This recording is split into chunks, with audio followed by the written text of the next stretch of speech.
The envelope wasn't even sealed.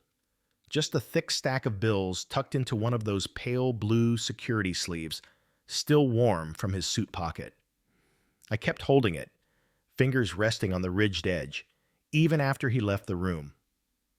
Maybe I expected it to burn. It didn't. It just sat there, mute and indecent on my desk, like a dare no one said out loud. I'm James Feldman, 39, father of one, husband of none. I work in city inspections, zoning, safety, that kind of thing. Nothing glamorous. I deal with mold, fire code violations, load-bearing walls some contractor thought God himself would bless with strength. Most people don't even notice us unless a permit goes missing or a building collapses. But this inspection, it had teeth. It started on a Tuesday, the kind with gray light that never quite becomes day. I was scheduled to review the new Willowgate development site on the south edge of town. Big money project. A mixed-use complex with apartments, shops, a gym, even a daycare center on the blueprints. The kind of place designed to look community-focused on pamphlets. But you know, half the units are already pre-leased to out-of-town investors who've never set foot here. Still, I don't get paid to moralize. I get paid to measure clearances and check whether the elevator shaft complies with updated seismic codes. I pulled up to the site just before 8 a.m., thermos in hand, clipboard already prepped. The foreman, a broad guy with a yellow hard hat and a fake smile mustache, met me by the temporary fencing.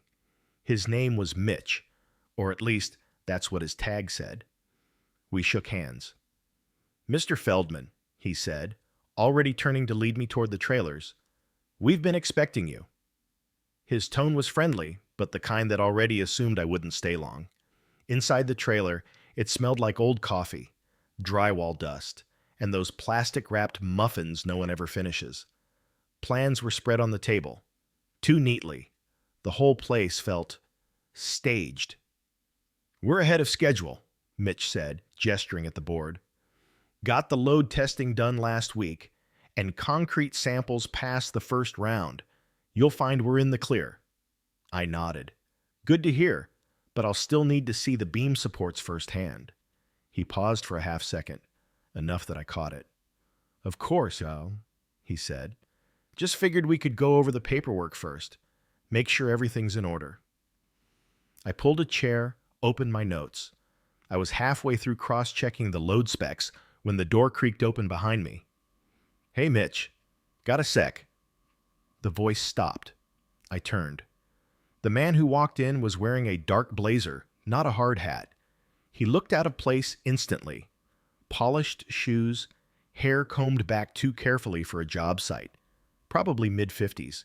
His eyes found mine, with that kind of chill precision you only see in men who play poker with other people's money. This the inspector? He asked. Yeah, Mitch said. This is Mr. Feldman. The man stepped forward, extended a hand. Ron Varley. I'm one of the investors. One of, meaning there were others. I shook his hand. He smiled. Just wanted to personally thank you for coming out today. We're proud of this project. The city's been needing something like this for a while. I gave a nod. Let's hope it holds up to code. He chuckled. I'm sure it will. Still, I know how much paperwork and hassle these things can be. Time-consuming, bureaucratic, hell, even thankless, right? I didn't answer. I've heard this preamble before. The lead-in to a nudge. Ron smiled wider, then turned back toward the door. Well, I'll let you gentlemen get back to it. Don't want to slow anything down. And just like that, he was gone. But the room had shifted, like someone had lit a match and left it burning under the table. We went out to the site after that. I did my walkthrough, took photos, jotted down a few notes. There were some things that didn't quite sit right. Support beams slightly off alignment, materials stored too close to the electrical panels, and one elevator shaft that had wet insulation stacked around it, possibly soaking. Small things, maybe, but enough to flag. I got back to my car around 11:30, already thinking about lunch. That's when I saw the envelope, wedged under my wiper blade.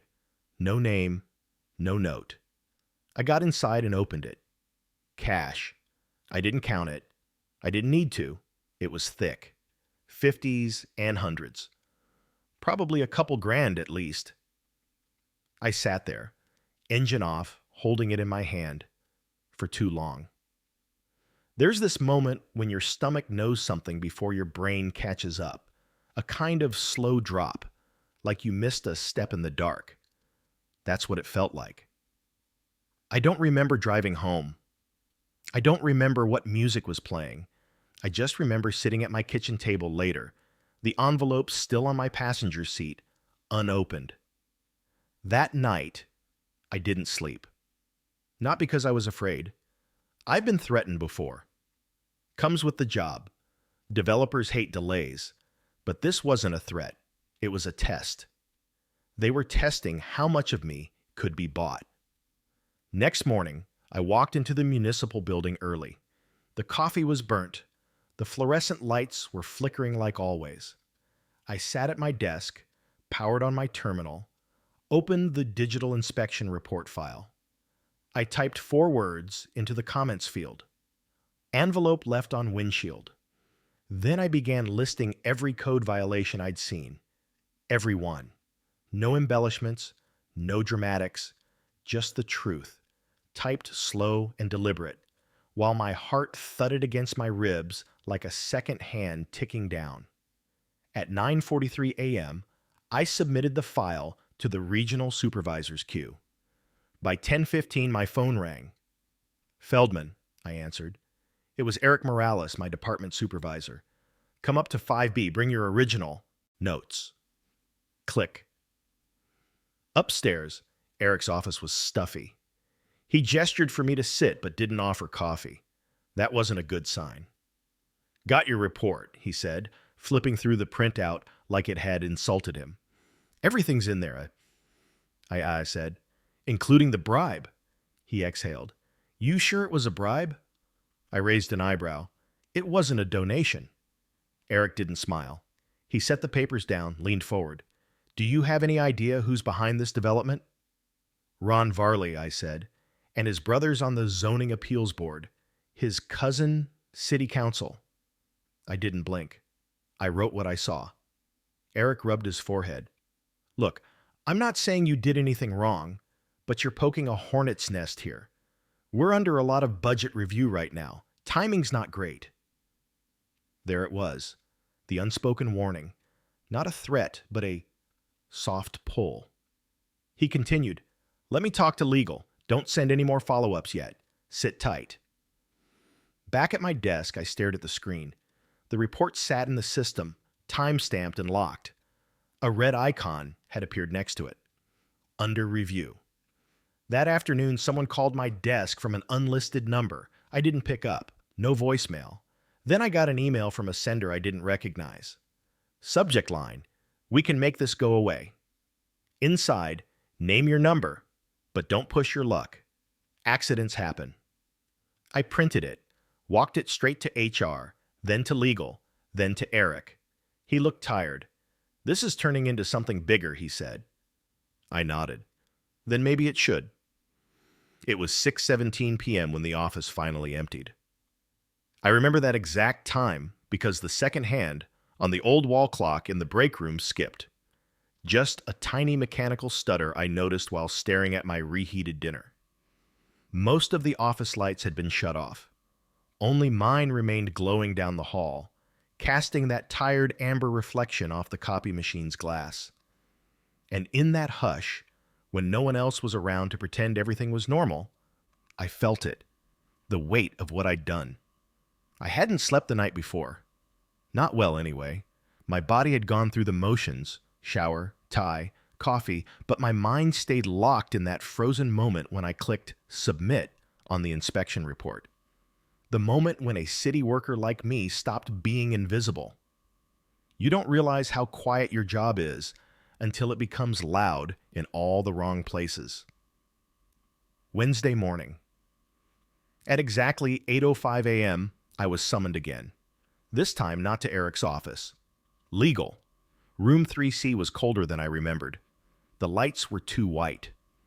The kind that flatten people's faces and make every expression seem artificial.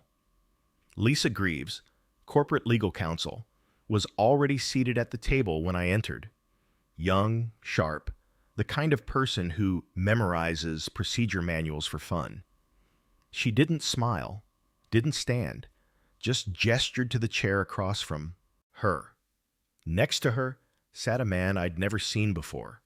Gray suit, no badge. His presence told me everything. Outside counsel. Mr. Feldman, Lisa began, this is Darren Strickland. He's representing the city on risk management. Strickland folded his hands over a notepad. We've reviewed your report. Then you know what I saw, I said. Lisa interjected, and what you believe you experienced. I blinked. You think I planted the envelope myself? No one is accusing you, Strickland said quickly, but allegations of this magnitude can't be left vague. If there's an ongoing investigation, we need to ensure that all communications and evidence are preserved properly. You submitted a statement, but the way you did it, digitally, in the open system, created a liability trail. A liability trail of him, I repeated. For telling the truth? Lisa's eyes didn't flinch. For filing something that could be construed as defamatory if proven inaccurate. There it was again, that soft intimidation, cloaked in procedural language. It was like being told you're not being threatened, just informed of all the ways this could blow up in your face. Are you formally launching an investigation, miss? I asked. That depends, Lisa said. Are you formally pressing criminal charges? I sat back. And in that silence, I realized what this really was. Not a legal briefing, not risk management, not about justice. It was about insurance, exposure, politics. If I filed charges, they'd be forced to respond. The city would have to make a show of integrity, which would make powerful people very uncomfortable. But if I stayed quiet, if I agreed to monitor the situation and let the file fade quietly into the internal review queue, then it could all go away. Just like the email said. Wednesday night, I drove straight to my daughter's place after work. Emily was 11. Her mom and I split when she was 6, but we kept things civil. Co-parenting, alternating weekends, birthdays together. I knew better than to involve her in this mess, but somehow, seeing her that night helped settle the fire in my chest. She was building a Lego city when I walked in. Said she needed more flat tiles for the rooftops. Is this one going to have plumbing issues? I teased, squatting beside her. She rolled her eyes. Dad, it's space plumbing. It uses magnets. We built until her eyes started to droop. When I tucked her in, she looked up and asked, Did you fix the buildings today? My throat caught. I did my best. She smiled like it was the only answer that mattered. Thursday morning. The story broke. Not through me, not through the city, through a blog. I don't even know how they got it. Some anonymous civic watchdog group had posted snippets of my inspection report online. Redacted names, pixelated photos of the construction violations, and one detail that chilled me to my bones. A photo of the envelope. My envelope. The one that had been under my wiper. I hadn't taken a picture. Who had? The phones at work exploded before noon. Eric stormed into my office. Did you leak it? No, I said honestly. Then how the hell? He didn't finish. He just clenched his jaw and walked out. By the time lunch rolled around, the mayor's office had issued a press release. The city takes allegations of corruption very seriously. A full internal review has been launched. No further comments at this time. Classic political fire drill. By mid-afternoon, 2 more things happened. First, I was temporarily reassigned. No inspections, just internal auditing, desk duty, which was their way of muzzling me without making it look retaliatory. Second, I got a visitor.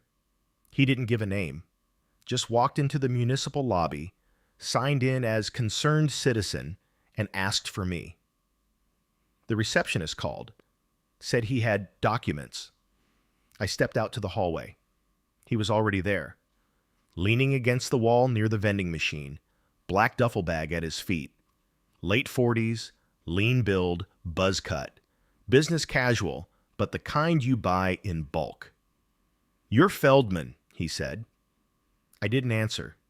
He reached down, unzipped the bag, pulled out a brown folder, held it out. I didn't take it. He let it hang between us for a beat, then said, "You're not the first person they tried this on. You might be the first one who didn't fold." I stared at him. "The blog," I said slowly. "That was you?" He didn't confirm, just nodded toward the file. Names, photos, construction site backlogs, project approvals that were expedited. You connect the dots. I took the folder. He leaned in. "You've got friends now, but that also means you've got targets on both sides." Then he walked away. Thursday night, I sat in my apartment with the folder open, pages spread across the kitchen table like puzzle pieces. Dozens of documents, emails, signed permits, time-stamped security logs, all pointing to a pattern. City approvals being pushed through weeks ahead of normal schedules, inspectors being shuffled mid-project, and, most damning, 3 other buildings with nearly identical blueprints to Willowgate that had all failed inspection quietly after opening. One had a fire, one had a partial ceiling collapse, one had asbestos still in the ductwork. My hands were shaking. Friday. The knock came at 7:04 a.m. I hadn't even poured coffee yet. Through the peephole, I saw 2 men in plain clothes. One flashed a badge. FBI. The agent introduced himself as Special Agent Kerrigan. His partner, Agent Noor, remained quiet. "We're following up on the envelope incident," Kerrigan said, stepping into my living room like it was his. "Didn't know it was a federal matter, son," I said. "It is now." He scanned the documents on my table. "You leaked these?" "No." "But you've read them?" "Yeah." He nodded. "That's enough for now." I looked him in the eye. "Am I in danger?" His mouth didn't move for a second. "Not if you stay in the light." He handed me a card. "If anyone contacts you, anyone at all, you call me." He paused at the door. "And James? Don't get heroic. Just stay loud." That afternoon, I was placed on administrative leave with pay. Officially, pending investigation protocol. Unofficially, I was radioactive. The city was trying to control the blast radius. Ron Varley hadn't been seen since Monday. Mitch, the foreman, had stopped answering calls, and I had a folder full of evidence, a blog whistleblower on my side, and now, somehow, the FBI. All because I refused to look the other way. And the thing that stuck with me most? I wasn't special. I hadn't done anything grand. I just didn't take the envelope. That was enough to flip everything. The wind blew leftover flyers across the sidewalk. Discount pizza, seasonal flu shots, a lost cat named Momo. It was a sunny Saturday. People were walking dogs, sipping iced coffees, pushing strollers. The kind of day where nothing looked wrong from the outside. Inside my apartment, it was all files and silence. The folder sat open on the kitchen table, like a crime scene I hadn't finished examining. My laptop was buzzing from too many tabs. My coffee had gone cold hours ago. I hadn't showered. I hadn't changed. I'd barely moved. Because once the FBI knocked on your door and you're put on paid leave, all that's left is waiting. For fallout, for exposure, for someone to make a move. I wasn't just in the light anymore.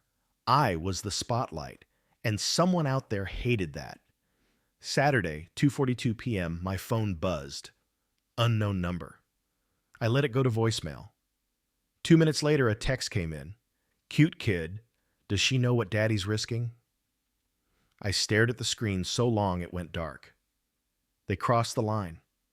I drove straight to Megan's house, my ex-wife. She opened the door in gym clothes, surprised to see me. James? What's wrong? Is Emily here? She's at gymnastics. I stepped inside without asking. My hands were shaking. She followed, confused but concerned. You want to tell me what's happening? I showed her the text. She paled. You think someone's following us? I nodded. Jesus Christ. She grabbed her phone.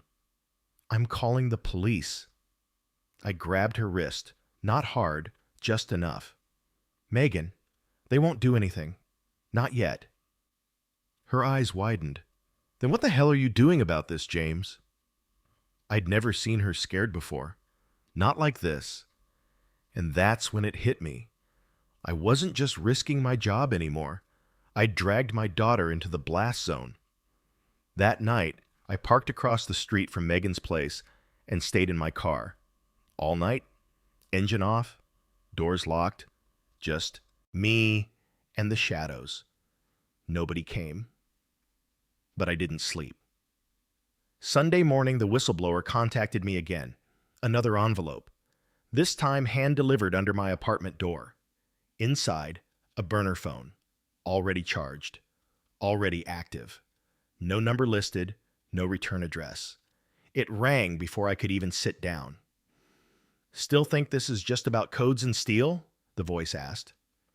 It was him, the same man from the municipal building. His voice was rougher now, urgent. I've got something else, but if I share it, you need to go all the way. I'm already in, I said. You think that? Beat. But you haven't seen what they buried. Then he hung up. Sunday, 3:26 p.m. A link came through the burner phone. Encrypted, password protected. No message. Just a single word. Kestrel. I typed it in. Dozens of files opened. PDFs, internal memos, project bids, emails, transcripts of conversations that should have never been recorded. One caught my eye. Subject: Willowgate. Internal memo: safety deviation approved. It was an email from Ron Varley to someone listed as City Asset 42. It read, push it through, we're covered. Inspector's dock will vanish. Feldman's just a file number. Underneath that, an attachment. An altered version of my own inspection report, with my name scrubbed out and replaced by someone else's. It was dated 2 days before I even stepped onto the site. I sat back in my chair. They'd planned this. Planned for me to fold. And when I didn't, they'd written an alternate version of reality and filed it like gospel. Monday, I went back to the FBI. Agent Kerrigan looked at the burner phone like it had teeth. Where did you get this? Anonymous drop, I said. He motioned for Noor to bag it, then turned to me. You realize this escalates things. I've got more of you, I said. There's a whole shadow approval pipeline. City Asset of 42 is someone inside. He exhaled. That was our theory. Now we've got a breadcrumb. I asked what they'd do. He hesitated. What we can do is limited, unless someone inside flips. I'll testify. He looked at me carefully. You sure about that? I've got a daughter, I said. She got threatened. I'm not folding. He nodded once, then said, All right, time to make it official. Monday, 5:03 p.m. I signed my affidavit, swore under penalty of perjury, agreed to wear a wire if needed, agreed to go public. They offered witness protection. I declined. I need to stay visible. Because if I disappeared, they could say anything, twist the story, paint me like some bitter burnout. No, I had to stay loud, like Kerrigan said. Tuesday morning. The story hit national news. City inspector faces retaliation after exposing bribery at development site. Anonymous leaks reveal insider corruption in zoning approvals. Envelope gate. When truth costs more than silence. They ran with my name, my photo, even pulled my college yearbook headshot from some archive. I became a face people whispered about in coffee shops and elevators. The city released a statement. We are shocked and saddened by these developments. An external review has been commissioned. Translation: stall, distract, wait for outrage fatigue. But something had shifted. I could feel it. Wednesday, I got a call from Lisa Greaves, the city legal counsel who once tried to warn me off. Her voice was different now, softer, tired. James, I just wanted to say, off the record, I was wrong. I didn't respond. She sighed. They're going to come after your credibility. Be ready. I already am. She paused, then added, check who signed off on the original fire code exemption. Start there. Click. That night, I went back into the files, dug deeper. And there it was, the original fire suppression waiver, signed not by a contractor, not by Ron Varley, but by a deputy commissioner named Hal Winther. The same Hal Winther who'd shaken my hand at the city fundraiser 2 years ago and told me, guys like you are the spine of this town. His signature was on multiple documents across 3 projects, all expedited, all shady. The rot went deeper than I thought, and I hadn't even hit bottom yet. Whatever you're planning next, don't. The voice was low, tight with panic. It came from Eric Morales, my own supervisor. I paused halfway down the courthouse steps, the phone pressed to my ear, cold sweat rising on the back of my neck. I don't know what you're talking about, I said. You don't need to, he replied. Just know that your name's being passed around places you don't want to be known. You've gone from whistleblower to liability. Click. The line went dead. That was the morning I was supposed to meet with a state-level auditor. I had my binder ready, a portable drive in my coat pocket, and a plan to expose the rest of what the Varley Group and their political puppets had hidden. But Eric's warning didn't come out of nowhere. It came from someone who knew the city's quiet languages, the way certain people got reassigned before budget season, how inspection paperwork sometimes got mysteriously lost, and how men like Hal Winther moved through buildings like ghosts, leaving no fingerprints, only outcomes. The deeper I got, the more I realized. This wasn't about one envelope or one contractor. It was about the machine, the quiet, corrupt mechanism behind real estate in my city. If I was going to bring it down, I couldn't just speak out. I had to cut its wires. Wednesday afternoon, 2:12 p.m., auditor's office, 3rd floor, State Building. The woman across from me had sharp cheekbones, dark circles under her eyes, and a coffee cup that said, "Today is not the day." Her name was Rachel Tufts, lead compliance auditor for the State Department of Urban Integrity. "I've seen whistleblowers before," she said flatly. "Most come in scared. You look like someone who's already accepted what's coming." "Maybe I have." "Then let's burn the place down, Mr. Feldman." I handed over the drive. She spent an hour reviewing the documents, silent the entire time.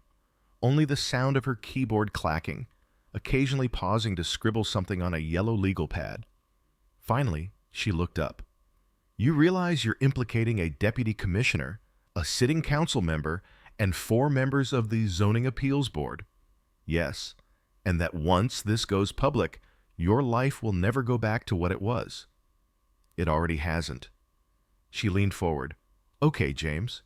We're opening an internal corruption investigation. I'll issue subpoenas for everything tied to Project Willowgate, plus the 3 fast-tracked buildings on file. You'll be the primary witness." I nodded.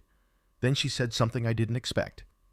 "You're not the first guy who's tried to do the right thing. What happened to the others?" She didn't answer, just looked at me with something between pity and admiration. Thursday, 11 apricot a.m. Emily's school, parent pickup zone. I hadn't told Megan I was coming. I just needed to see my daughter's face, remind myself why I was still pushing this boulder uphill. Emily ran to the car, ponytail swinging. "Dad!" "Hey, bug." I knelt down and hugged her, long and tight. Everything good? Yeah. Mom said I can come over Saturday if it's okay. It's better than okay. I gave her a note. It wasn't dramatic, just a list of people to call if anything ever happened to me. Lawyers, Kerrigan, Rachel Tufts. Emily looked confused. What's this? Just grown-up stuff, I said gently. Put it in a drawer, just in case. She stared at me a second longer than she should have. Are you in trouble? No, I said, then, but some people might want me to be. Friday, 9:48 a.m. City Hall. I returned to my office for the first time since the administrative leave. HR had said I could collect the rest of my belongings, but when I arrived, the door was already unlocked. My drawer was open. My files were gone. On the desk, a single yellow post-it. Next time, we don't miss. I looked around. No one in the hall, no cameras. Of course not. I took the post-it, slipped it into my jacket. That's when I noticed the scuff mark on the floor, fresh, long, and deep. Someone had dragged something heavy toward the elevator. I followed it and found it stopped outside the men's restroom. Inside, in the trash can under the sink, was a smashed USB stick. Mine. They'd come for my backup. Friday, 12:15 p.m., police station, evidence intake. I filed the vandalism report, the threat note, everything. But the officer just glanced through the paperwork and said, unfortunately, without aids, witness, or security footage, there's not much we can do at this time. I didn't yell, didn't plead. I just walked out. Because I finally understood. This was a city built on silence, on quietly looking away. The laws didn't fail me. The people behind them did. Saturday morning, Rachel called. We got the subpoenas approved. You're testifying before the state ethics board in 10 days. My throat tightened. What happens after that? If they do their job, the district attorney opens charges, grand jury, indictments.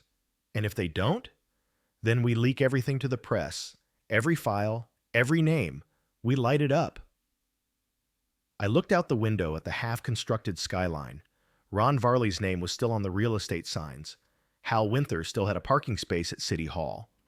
And somewhere, someone was already planning the next building, the next shortcut, the next silent envelope under a windshield. But for the first time, I didn't feel alone. Later that day, I returned to the Willowgate site, walked the perimeter, filmed everything with a body cam Kerrigan had given me. The place was quiet. Construction paused. Signs posted, pending review, do not enter. As I walked the edges, I noticed one of the maintenance trailers had been broken into. The door hung loose. Inside, filing cabinets, old plans, a half-drunk coffee on the desk, and one photo taped to the inside of a locker door. Me, taken from a distance, marked with a red pen X over my face. My heart beat in my throat. I took it down carefully, folded it once, then again, slipped it into my coat pocket, because now I knew what I was dealing with, and I wasn't walking away. That evening, 8:03 p.m., I went to the press, full statement, face on camera, names included. I didn't hold back. No more quiet integrity, no more backrooms, no more diplomacy. I said what needed to be said. That men in power had chosen profit over lives, that elected officials had made backroom deals with developers who cut corners, that buildings had gone up with fake inspections, that people had nearly died, and that next time they would. And I said one more thing. I was offered cash to look away. I didn't. And if anything happens to me, now you know why. The next morning, the Varley Group stock dropped 11%. Hal Winther didn't show up to work, and 3 city officials were seen leaving the courthouse in silence. The dominoes were finally starting to fall. The envelope wasn't heavy, just honest. It sat on the courtroom table between me and the state prosecutor like a final confession, plain and white, sealed this time. Inside was the original. The envelope from my windshield. No fingerprints, no fibers, just cash, clean and folded, like it had been waiting all this time for someone to give it meaning. It wasn't evidence of a bribe anymore. It was the beginning of a reckoning. Day 1. State Ethics Tribunal. Location: Municipal Courtroom. D-time 9:00 a.m. My name echoed through the small courtroom. Mr. James Feldman? I stood, adjusted my tie, walked toward the stand. Every eye followed me. Not because I looked special, but because everyone knew what I represented. An insider who didn't play along. A man who broke the game by simply saying no. The tribunal members sat behind a long oak bench, their faces unreadable. The audience was filled with reporters, legal aides, and a few faces I'd seen before, from elevator rides and annual budget briefings. All watching, all waiting. I was sworn in. Do you swear to tell the truth, the whole truth, and nothing but the truth? I do. Testimony begins. I told them everything, from the moment I stepped onto the Willowgate site to the envelope under my wiper. I read aloud the line I had typed into the original inspection report. Envelope left on windshield. I described the city meetings, the missing documents, the fake signatures. I named names. Ron Varley, Mitch, Hal Winther, City Asset 42. I handed over the whistleblower file, the burner phone, even the folded photo from the construction trailer. And when they asked why I hadn't taken the money, I answered plainly. Because I have a daughter who thinks I fix buildings. That line landed like thunder in the room. Cross-examination. Their lawyer was sharp, rehearsed, and subtle in the way all expensive defense attorneys are. He tried to paint me as disgruntled, said I was bitter about not being promoted, suggested maybe I'd made up the whole envelope to gain attention. Isn't it true, Mr. Feldman, that you had a record of internal complaints against your department? Yes, I said, for ignoring violations. You were denied a supervisory role, were you not? I was. I wasn't political enough. And how convenient, then, that your evidence conveniently points to all your rivals and none of your friends. My friends don't cut corners and threaten kids. Gasps in the room. One of the tribunal members visibly flinched. The lawyer paused, reconsidered his next question. Mr. Feldman, he finally asked, if you had to do it all over again, knowing the threats, the fallout, the media storm, would you still file the report? I didn't blink. Yes. Day 2. Witness testimony. Rachel Tufts took the stand. Agent Kerrigan followed. A surprise witness appeared, a junior clerk from City Asset 42, his face pale, his voice shaking, but he backed up everything I'd said and more.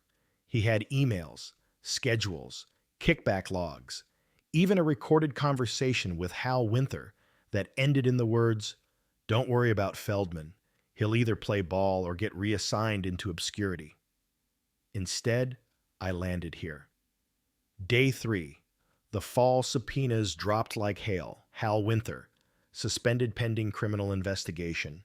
Ron Varley, detained at JFK trying to board a flight to Dubai. The entire zoning appeals board, placed on leave, properties frozen. And that envelope, that simple little envelope of bribe money, it became Exhibit A. The headline on the evening news was short, clean, and loud. One man's refusal to look away brings down multi-million-dollar corruption ring. Weeks later, I returned to work. Not the same job. They offered me a desk in a windowless office. Said it was temporary. I declined. Instead, I started consulting with the state's public integrity unit. Quiet work, slow work, important work. I still wore the same coat, still packed my own lunch, still drank bad coffee out of the same chipped mug. But now, people saw me. Now, people listened, even the ones who once looked right past me. 6 months after Megan and I stood side by side at Emily's school award ceremony, our daughter won Most Resilient. She stood proudly in front of the gym, holding a ribbon too big for her neck, grinning at us like the whole world was hers. Later that night, she asked me, "Are the bad guys gone now?" I thought for a second. "Some are," I said, "but there's always more." She looked up at me. "You'll stop them too, right?" I nodded. "If I can." Then she held my hand like that answer was good enough. The final envelope. I keep it in a locked drawer now, not as a trophy, but as a reminder. Not of what they offered me, but of what I said when they did. Because in the end, it wasn't about the cash. It was about the silence it tried to buy, and how I refused to sell it. If this story moved you, subscribe for more real-life confessions and emotional journeys like this one.